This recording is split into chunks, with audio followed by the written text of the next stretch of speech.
모든 문제에는 답이 있다. 나쁜 것도 더 나쁜 것에 비하면 좋은 것이다 라는 말이 있습니다. 우리 인생에는 한 고비가 넘어가면 한숨 돌릴까 했는데 어떻습니까? 더 큰 문제가 쉬지 않고 다가오지 않습니까? 크고 작은 고난과 어려움을 겪으면서 우리의 인생의 무게, 그 짓누르는 그 무게로 휘청거리면서 우리 자신을 성찰하고 돌아보는 과정을 통하여 한 걸음 한 걸음 그 발을 떼면서 하나님의 인도하심을 따라 믿음의 여정을 걸어가는 것, 바로 이것이 바로 순례자의 삶이 아닐까 합니다. 마틴 루터가 인간의 내면을 맷돌에 비유하면서 이런 말을 남겼습니다. 맷돌에 곡식을 넣지 않고 돌리면 맷돌이 마모된다. 맷돌에 곡식을 넣지 않고 돌리면 맷돌이 마모되겠죠. 인생의 무게로 고통과 고난의 그 힘든 시간, 그 시간이 믿음의 맷돌에 넣는 재료, 바로 곡식이 되어서 영적인 보다 그윽한 향과 보다 깊은 맛을 내는 삶을 살아가라는 것이죠. 지난주 화요일 날 미국 대통령 선거가 있었습니다. 미국의 인종, 남자, 여자, 세대와 세대 간의 그 갈등, 그리고 정치, 사회적인 분열과 양극화가 그 어느 때보다 심각한 그 상황 가운데 대통령 선거가 치러졌습니다. 그런데 여러분, 미국의 대통령 선거만 그런 것일까요? 오늘을 살아가고 있는 믿음의 생활을 하고 있는 우리는 어떻습니까? 오늘 이 시대에 꼭 필요한 그 한 가지가 있다면 주의 영이 부어져 우리 안에 가로막혀 있었던 그 장벽이 무너지고 주의 영으로 바로 주 안에 하나가 되는 것이 아닐까요? 그런 의미에서 오늘 요엘서 말씀을 통해서 하나님의 메시지를 듣고자 합니다.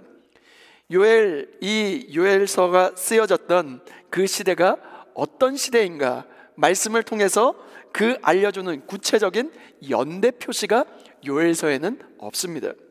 다만 본문 가운데 그 정황들을 살펴보면 그것들을 종합해 볼 때 바벨론 포로기 이후에 기록된 것을 알 수 있습니다. 여러분, 바벨론 포로 귀환하는 바로 그 시대는 어땠을까요? 본국으로 귀환하는 그 이스라엘 공동체는 모든 것을 새롭게 해야 하는 그 직면에 섰습니다. 그 현실에 섰어요. 도시는 어땠을까요? 처참한 무너짐 가운데 무너져 있었습니다. 논밭은 황폐하게 변해 있었어요. 귀환했던 그 이스라엘 백성들을 환영하는 분위기도 아니었습니다. 그런 상황만 해도 굉장히 어려운데 그들의 가련한 삶에 더 큰 타격을 입힌 사건이 일어났습니다. 메뚜기 떼들이 들어 닥치면서 모든 곡식을 집어 삼키는 일이 벌어졌습니다. 요엘서 1장 4절 말씀입니다. 팥중이가 남긴 것을 메뚜기가 먹고 메뚜기가 남긴 것을 느치가 먹고 느치가 남긴 것을 황충이 먹었도다. 여러분, 여기 보면 팥중이, 메뚜기, 느치, 황충, 이렇게 네 가지 다른 곤충의 이름이 등장합니다. 사실 이 네 가지 그 곤충, 메뚜기과에 속하는 바로 팥중이, 메뚜기, 느치, 황충, 메뚜기과에 속하는 곤충의 이름이 나열되었어요.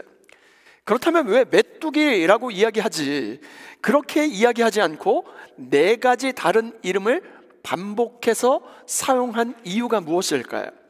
그것은 메뚜기 재앙이 시간 간격을 따라서 모두 다 먹어치우고 남은 것을 또 그 다음에 먹어치우고 남은 것을 또 그 다음에 먹어치우고 그 다음에 마지막에 남은 것을 다 먹어치우는 재앙이 점진적으로 더 강력하게 고조되고 있음을 지금 상징적으로 보여주고 있는 것입니다. 왜 이때 자연재해가 일어난 것일까요? 우리에게는 이런 궁금증이 생겨날 것입니다. 어떤 바람이 불었을까? 생태학적으로 어떤 변화가 일어났을까? 그 변화로 메뚜기 떼가 한꺼번에 이렇게 달려온 이유가 무엇일까? 우리는 이렇게 우리에게 일어난 일들을 과학적으로 논리적으로 분석해 보려고 애를 쓰지만 이러한 상황 가운데 우리에게 필요한 영적인 태도가 무엇일까요? 이 마지막 시대를 살아가고 있는 크고 작은 일들이 마구마구 우리에게 다가오고 있는데 과연 우리는 어떤 영적인 태도, 영적인 기백으로 서 있어야 되는 것일까요? 오늘 말씀을 통해서 그 하나님의 메시지를 듣고자 합니다. 그 첫 번째 교훈은 이것입니다. 마음을 찢고 여호와께로 돌아오라는 것입니다. 요엘서 2장 12절 13절 말씀입니다. 여호와의 말씀에 너희는 이제라도 금식하고 울며 애통하고 마음을 다하여 내게로 돌아오라 하셨나니 너희는 옷을 찢지 말고 마음을 찢고 너희 하나님 여호와께로 돌아올지어다. 그는 은혜로우시며 자비로우시며 노하기를 더디하시며 인애가 크시사 뜻을 돌이켜 재앙을 내리지 아니하시나니. 요엘은 이런 상황에 직면해 있는 이스라엘 백성들에게, 사람들에게 뭐라고 외치고 있냐면 함께 울라는 것입니다. 술을 즐기는 자가 있느냐, 농부들이 있느냐, 제사장들이 있느냐, 그 모든 것 할 것 없이 너희는 이제라도 금식을 선포하고 울며 애통하며 마음을 찢고 주님께로 돌이키라고 말씀하고 있습니다. 금식을 선포하고 성회를 열어 바로 목 놓아 주님 앞에 부르짖고 울라는 것입니다. 이 재앙이 혹시라도 하나님께 신실하지 못한 백성들, 불순종한 백성들을 향한 하나님의 진노가 아닌지 우리의 삶을 돌아보자는 것이죠.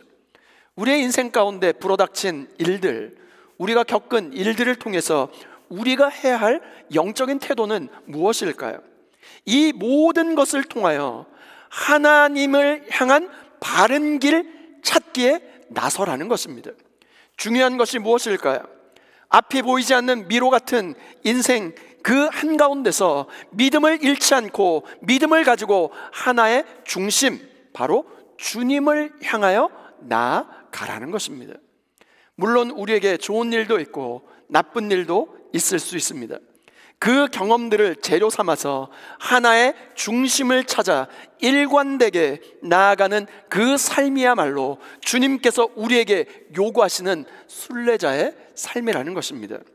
우리의 인생에서 찾아오는 수많은 일들, 그것을 좋고 나쁨이라고 하는 그 잣대로만 바라보지 마시고 그것이 좋은 일이든 나쁜 일이든 바로 그것을 통하여 하나님께로 가까이 나아가는 바로 주님의 좋은 바로 찬스, 기회가 될 수 있기를 주님의 이름으로 축원드립니다. 재앙이 닥쳐왔을 때 성도인 우리들은 고난 앞에서 지나온 우리의 삶을 되돌아볼 필요가 있다는 것입니다. 큰 재앙과 환난 앞에서 내 삶을 되돌아보는 성찰과 반성이 필요한 것이죠. 여러분, 성찰이란 무엇일까요? 분주하고 바쁜 일상을 잠시 멈추고 우리가 겪었던 사건들, 문제들, 그 일을 통하여 바로 나를 돌아보는 것입니다. 성찰하고 돌아보니까 어떻습니까? 바쁘고 분주하게 살아가다 보니 지금까지 하나님께 충실하지 못했음을 발견하게 되는 것이죠. 얼마나 각박하게 살아왔는지, 하나님의 뜻대로 살지 못했고 내 유익과 내 만족, 내 행복에 빠져서 이웃들에게 오히려 고통을 강요하며 살아왔는지를 깨닫게 되는 것입니다. 이러한 삶에 대해서 마음을 찢고 통회하며 자복하며 하나님 앞에 마음을 아파하라는 것입니다. 내 삶이 이렇게 각박했었구나. 정말로 아파하게 될 때, 이렇게 주님 앞에 목 놓아 울게 될 때 어떤 일이 벌어질까요? 하나님의 백성들이 마음을 찢고 애통하며 주께로 돌이킬 때 주님께서도 주님의 뜻을 돌이키신다는 사실입니다. 요엘서 2장 18절 말씀 우리 다 같이 한번 읽어보겠습니다. 시작. 그때 여호와께서 자기 땅을 극진히 사랑하시어 그의 백성을 불쌍히 여기실 것이라. 아멘. 잠시 말씀을 좀 띄워놔 주세요. 자기 땅을 극진히 사랑하셔서, 이게 무슨 말일까요? 원어적인 뜻은 이런 것입니다. 여호와께서 당신 땅에 열정을 품으신다는 뜻이에요. 그 뒤에 있는 하나님은 그의 백성을 불쌍히 여기실 것이라. 불쌍히 여긴다는 것은 무엇이냐면 그 백성들이 고통하고 신음하고 있는 그 동일한 마음으로 그 엠퍼시를 가지고 바로 함께 아파하신다는 것입니다. 여러분, 하나님은 무심한 분이 아니십니다. 하나님은 자기 땅에 그 자기 백성을 향한 열정, 패션을 품으시는 분이십니다. 믿으십니까? 그 백성이 고통하고 그 일에 아파하고 있는데 주님은 무심하게 그 백성들을 버리시는 분이 아니시라는 것이죠. 우리가 내 일로 바쁘고 분주하게 살아가면서 하나님께 충실된 삶을 살지 못할 때 하나님의 마음을 아프시게 하는 것은 아닙니까? 이렇게 자기 자신을 성찰하면서 마음을 찢고 마음 아파하며 통회하는 모습을 보시면서 부모가 마치 자녀가 아파하고 마음을 찢고 정말로 애통해하는 그 모습을 보는 부모의 심정과 같이 그 하나님의 심정이 여기에 절절히 녹아져 나오고 있는 것이죠. 하나님의 애통은 회복의 길을 여는 열쇠가 되는 줄 믿습니다. 요엘서 2장 19절 말씀입니다. 우리 다 같이 한번 읽겠습니다. 시작. 여호와께서 그들에게 응답하여 이르시기를 내가 너희에게 곡식과 새 포도주와 기름을 주리니 너희가 이로 말미암아 흡족하리라. 내가 다시는 너희가 나라들 가운데서 욕을 당하지 않게 할 것이며.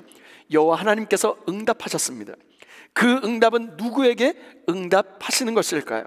마음을 다하고 울고 마음을 찢고 자신을 돌아보면서 주 여호와께로 돌이키는 자에게 하나님이 응답해 주신대요. 그 응답이 무엇일까요? 그 응답은 어떻게 응답하십니까? 내가 너희에게 곡식과 새 포도주와 기름을 주리니 너희가 이로 말미암아 흡족하리라. 여기에 곡식과 새 포도주와 그리고 기름이 등장합니다. 여러분, 이 표현은 늘 같이 따라다니는 종합 세트와 같은 표현이에요. 이것이 무슨 말이냐면 하나님의 은혜의 풍성함을 지금 상징해서 보여주고 싶으셔서 그것들을 강조하기 위해서 곡식, 새 포도주, 기름이 나열되고 있습니다. 곡식과 포도주, 기름은 농업적인 이미지인데 주님께서 이것으로 말미암아 너희가 이것으로 말미암아 흡족하리라 말씀하고 계십니다. 그런데 예수님께서 바로 예수님 당시에 오병이어 사건의 그 기적의 사건 때도 똑같은 표현을 사용하고 계십니다. 누가복음 9장 17절 말씀입니다. 먹고 다 배불렀더라. 그 남은 조각을 12바구니에 거두니라. 보리떡 5개와 물고기 2마리로 먹고 다 배불렀더라. 그 남은 조각이 12바구니에 거두니라. 지금 어떻게 표현하고 있습니까? 다 배불리 먹었다는 거예요. 이것은 무슨 말입니까? 흡족하다는 것이죠. 흡족하게 너희들에게 이것들을 내가 공급해 줄 것이다. 하나님이 그들에게 이러한 흡족한 은혜를 내리시겠다라고 지금 약속하고 계십니다. 곡식과 포도주와 그리고 기름, 이것이 똑같이 흡족하다라는 말과 세트로 어디에도 표현되고 있냐면 신명기 11장 14절 15절에 이렇게 기록되어 있습니다. 여호와께서 너희 땅에 이른 비 늦은 비를 적당한 때에 내리시리니 너희가 곡식과 포도주와 기름을 얻을 것이요 또 가축을 위하여 들에 풀이 나게 하시리니 내가 먹고 배부를 것이라. 여기서도 곡식과 포도주, 기름이 나오지 않습니까? 여러분, 땅에 씨를 뿌리면 곡식이 그냥 나는 것일까요? 과연 그럴까요? 우리의 수고와 우리의 땀의 노력의 산물로 곡식과 열매를 거두는 것입니까? 성경은 정확하게 우리에게 이야기하십니다. 그것이 너희의 노력의 결과물, 그 열매가 아니라 이 모든 것은 여호와 하나님의 은혜요, 여호와 하나님의 선물이요, 여호와 하나님의 공급하심, 바로 하나님이 주신 선물이라는 것입니다. 홍순관이라고 하는 가수가 쌀 한 톨의 무게라는 그 곡에서 이렇게 노래합니다. 쌀 한 톨의 무게는 얼마나 될까? 내 손바닥에 올려놓고 무게를 잰다. 바람과 천둥과 비와 햇살과 외로운 별빛도 그 안에 스몄네. 농부의 새벽도 그 안에 숨었네. 나락 한 알 속에 우주가 들었네. 버려진 쌀 한 톨, 바로 우주의 무게를, 쌀 한 톨의 무게를 재어본다. 여러분, 이 쌀 한 톨에 무엇이 담겨져 있다고 노래합니까? 바람과 천둥과 비와 햇살과 별빛과 이 하나님의 우주적인 열심이 쌀 한 톨에 담겨져 있다는 것이죠. 그런데 여러분, 바람과 천둥과 그리고 비와 햇살은 쌀 한 톨에만 담겨져 있는 것이 아니라 온 우주 만물의 무게로 우리를 흡족히 만들어주시는 하나님의 열심으로 바로 빚으시는 오늘 우리 모두 안에 그 하나님의 열심이 담겨져 있다는 것입니다. 우리에게 주어진 모든 삶의 재료로 인하여 우리의 삶이 과연 하나님 앞에 충실하였는지를 돌아보며 성찰하며 옷을 찢지 않고 마음을 찢고 바로 주님 앞에 부르짖어 여호와 하나님께로 온전히 돌이킬 수 있는 저와 여러분 모두가 될 수 있기를 주님의 이름으로 축원드립니다. 그리하여 여호와께서 당신의 땅에 열정을 품으시고 그 백성이 고통하는 그 일에 동일한 마음으로 아파하시며 불쌍히 여기시며 곡식과 새 포도주와 기름으로 흡족해 하시는 주님 되심을 만날 수 있는 저와 여러분 모두가 될 수 있기를 주님의 이름으로 축원드립니다. 두 번째, 주의 영이 임할 때 모든 장벽이 무너진다는 것입니다. 우리가 너무나 잘 아는 구절인데요, 요엘서 2장 28절 29절 말씀 우리 다 같이 한번 읽겠습니다. 시작. 그 후에 내가 내 영을 만민에게 부어주리니 너희 자녀들이 장래일을 말할 것이며 너희 늙은이는 꿈을 꾸며 너희 젊은이는 이상을 볼 것이며 그때 내가 또 내 영을 남종과 여종에게 부어줄 것이며. 지금 주의 영이 부어지는 때를 언제라고 표현하고 있습니까? 28절에 그 후에라고 되어 있어요. 그 후라는 것은 어떤 그 다음, 그 이후라는 뜻일까요? 여기에 그 이후는 언제를 말하는 것이냐면 바로 앞절 요엘서 2장 27절 말씀과 연결되는 부분입니다. 요엘서 2장 27절 말씀입니다. 그런즉 내가 이스라엘 가운데 있어 너희 하나님 여호와가 되고 다른 이가 없는 줄을 너희가 알 것이라. 내 백성이 영원히 수치를 당하지 아니하리로다. 그 후에라는 것은 27절에 나오는 알 것이라와 연결되고 있어요. 하나님이 이스라엘 가운데 계시고 오직 하나님만이 그들의 하나님이 되고 또 다른 이가 없는 줄을 그들이 알게 된 그 다음에 주님께서 내가 내 영을 만민에게 부어주신다 말씀하셨습니다. 즉 무슨 말일까요? 하나님의 영이 임한다는 것은 먼저 하나님께로 돌이키고 하나님이 어떤 분이신지를 깨달은 그 이후에 주의 영이 부어진다는 것입니다. 우리의 마음을 찢고 통회하며 자복하며 주께로 돌이키고 하나님의 하나님 되심을 인정할 때 비로소 주의 영이 부어지는 줄 믿습니다. 또한 그 영이 부어지는 그 대상이 누구라고 이야기합니까? 내가 내 영을 만민에게 부어주리니, 만민이라고 하는 것은 원래 모든 육체라는 뜻입니다. 모든 육체에게 부어준다는 거예요. 이게 무슨 말입니까? 하나님께로 돌이키는 모든 자들에게, 그것이 이방인이나 유대인이나 남자나 여자나 할 것 없이 남종이나 여종 구별 없이 하나님의 영이 부어진다는 것입니다. 오늘 우리가 살아가는 이 시대는 어떻습니까? 얼마나 계층별로, 성별로, 노인과 젊은이, 세대 간의 장벽이 얼마나 높습니까? 그런데 주의 영이 부어지게 될 때 이 모든 장벽이 와르르 무너질 뿐만 아니라 남자건 여자건 건강하던 약하건 젊은이든 바로 노인이든 아무런 차별이 없이 부어지게 된다는 것입니다. 여러분, 에스겔 마른뼈 골짜기의 환상을 기억하십니까? 에스겔이 마른뼈 골짜기에 생기도 하나도 없는 죽음의 계곡, 그곳에서는 오직 죽은 지 오래된 마른 뼈들이 여기저기 굴러 다니고 있었습니다. 그런데 주님께서 그 마른 뼈, 그 골짜기로 에스겔을 데려가시고 이 죽은 마른 뼈들에게 대언하라는 하나님의 명령이 주어집니다.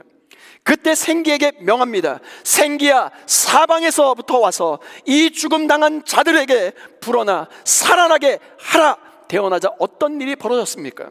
사방에서, 온 사방에서 바람이 불어서 절망에 빠졌던 이들뿐만 아니라 무덤에서 잠자고 있던 죽었던 자들까지 일어나 세울 뿐만 아니라 바로 마른 뼈들이 여호와의 군대로 서게 되지 않았습니까? 그 마른 뼈 환상에서 부어졌던 그 영, 내 영, 그 영이 오늘 본문 가운데 요엘서 2장 28절에서 이야기하는 그 영, 똑같은 루아흐입니다. 이 히브리어 영이라고 하는 루아흐는 호흡, 생기, 바로 생명, 영, 바람이라는 뜻입니다. 이 루아흐, 주의 영, 성령이 부어지니까 어떤 일이 벌어졌습니까? 하나님과 우리를 가로막고 서 있던 그 장벽들이 와르르 무너지고 주님의 친밀한 쏴김으로 들어갈 수 있게 되었습니다.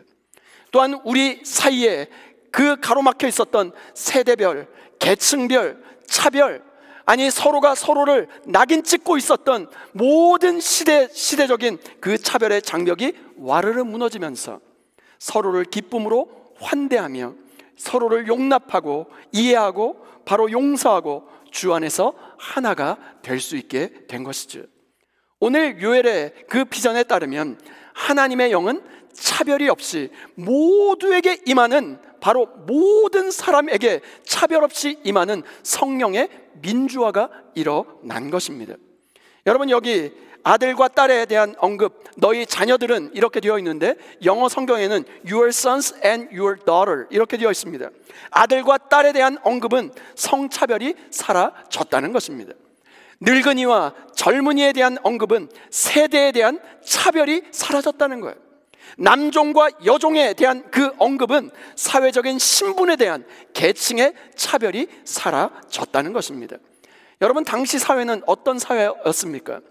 여성들과 아이들은 인구수에 포함하지 않는 당시 사회 환경을 고려해 본다면 이것은 정말 혁명과도 같은 일이었습니다. 하나님의 영이 임하니까 신체적으로 사회적인 그 차별이 사라지고 완전히 허물어지게 된 것이죠. 제가 이 말씀을 묵상하면서 어떤 생각이 들었냐면, 그렇지, 하나님 앞에 서 있는데 사람들의 높고 낮음이 무슨 문제인가? 여러분, 우리가 바라볼 때는 개미가 정말로 벤치 타는 개미가 어디 있고 정말로 자전거 타는 개미가 무슨 소용이 있습니까? 하나님이 보실 때는 크고 작음이 무슨 차별이 무슨 상관입니까? 바로 하나님 앞에 우리가 서 있는데 사람을 어떻게 차별할 수 있는가? 그것을 깨닫게 되었습니다. 그래서 오순절 성령 강림 이후에 초대교회 자신들의 모든 소유를 나누는, 그것들을 모든 소유를 정말로 주님 앞에 갖다 정말 드리고 그것들을 함께 나누는 초대교회 공동체가 탄생하지 않았습니까? 이것이 바로 하나님의 영, 바로 성령의 역사인 것이죠. 그런데 여러분, 여기서 말하고 있는 자녀들은 장래일을 말할 것이며 예언입니다. 늙은이는 꿈을 꾼다, 꿈입니다, dream. 젊은이들은 이상을 볼 것이며 환상, 비전입니다.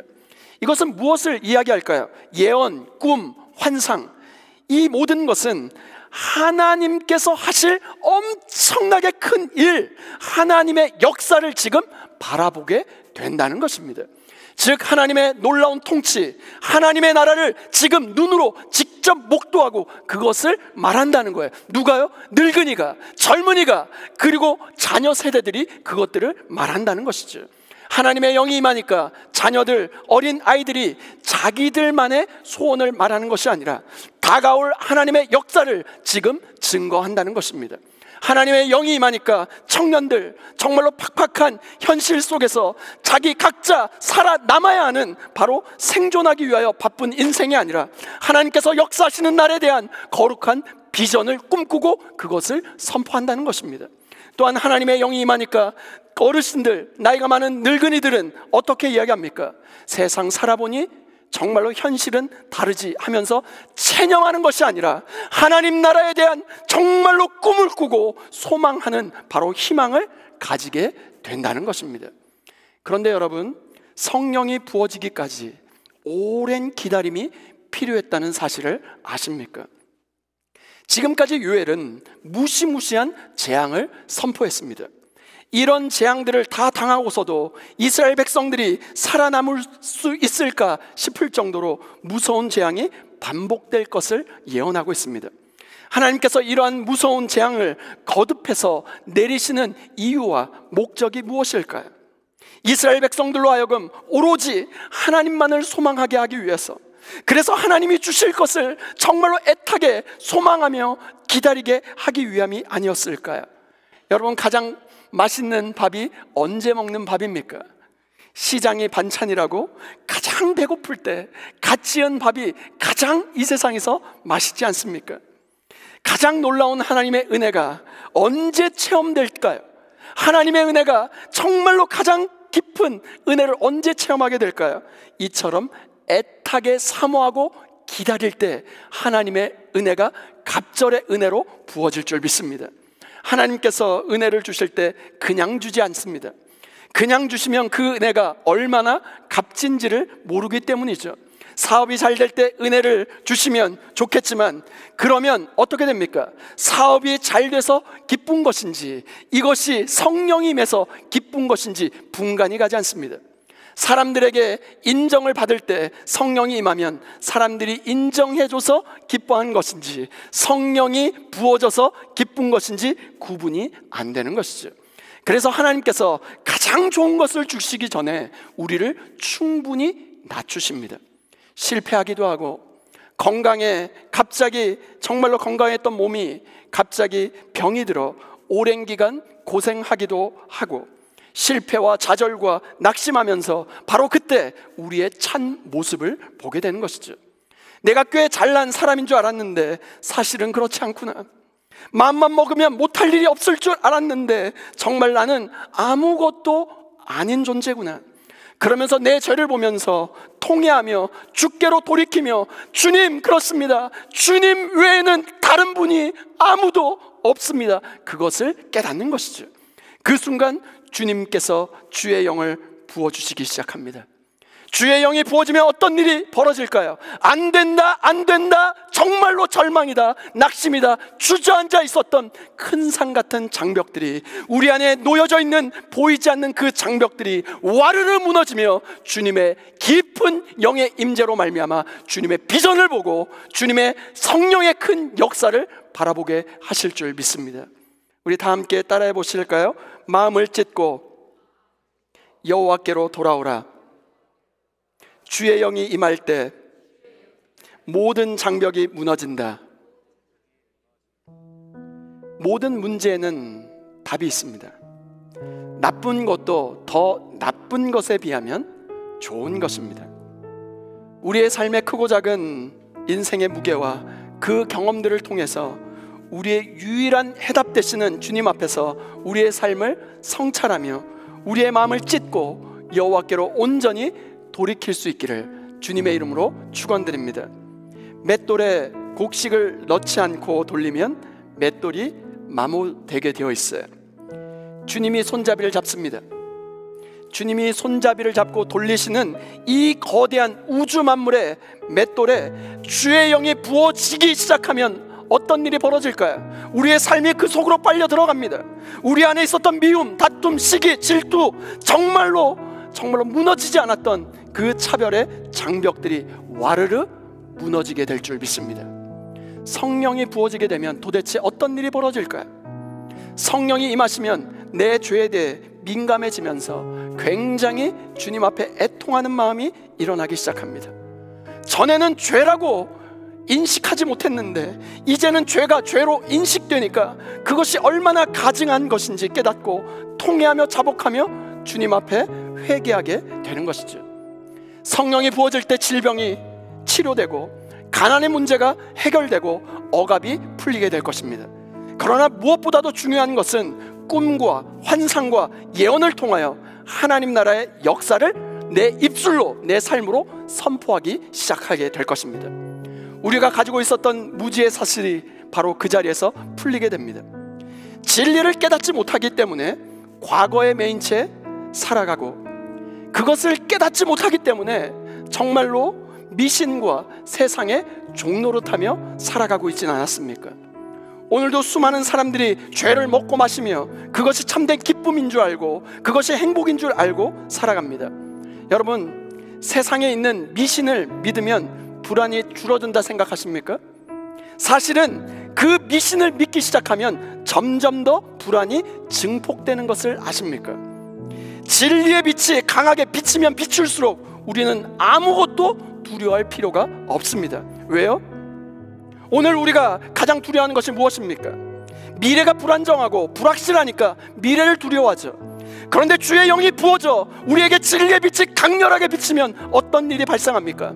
우리의 미래를 주장하고 계신 분이 주님이십니다. 주님이 우리의 삶을 붙잡고 계시기 때문에 우리가 내일을 두려워할 필요가 없는 줄 믿습니다. 오늘 우리는 무엇에 매여 살아가고 있습니까? 과거에 매여 살아가고 있지는 않습니까? 먹고 사는 일에 얽매여 살아가고 있지는 않습니까? 다른 사람들의 인정과 평가에 매여 살아가고 있지는 않습니까? 남들의 시선을 의식하고 남들의 조건에 맞는 그 사람이 되기 위하여 오늘도 분투하며 몸부림치고 계십니까?